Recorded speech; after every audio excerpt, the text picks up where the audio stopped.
Започнахме почти от нулата. Общината нямаше план за развитие, но имаше много дългове. С екипа ми и с много работа успяхме да вдигнем Сливен на крака. Не просто стопихме 50 милиона задължения, но инвестирахме над 100 милиона през тези години. Гордеем се с обновената част на булевард Хаджи Димитър, която се дава за пример в България. С историческия пробив на улица Раковски, за който се говореше от десетилетия. С новите кръгови кръстовища и осветени пешеходни пътеки. Обновихме изцяло градския транспорт на Сливен. Изградихме нови ясли и детски градини. Разширихме системата от социални услуги в общината и я направихме една от най-модерните в страната. Завършихме ремонта на зала Сливен и инвестирахме в културния живот на града ни. Обновихме спортните зали и дадохме нов живот на клубния басейн. Реализирахме големи проекти за благоустрояване в кварталите, санирахме над 50 блока, изградихме нов парк и още и още. Можем да изброяваме много.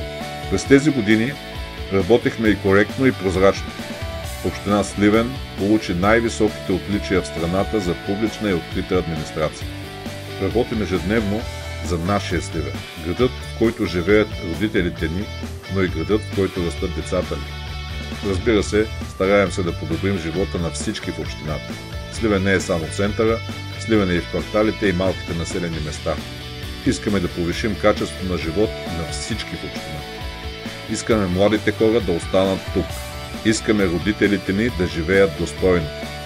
Искаме да имаме повече поводи за гордост. Затова не спираме да работим за Сливен.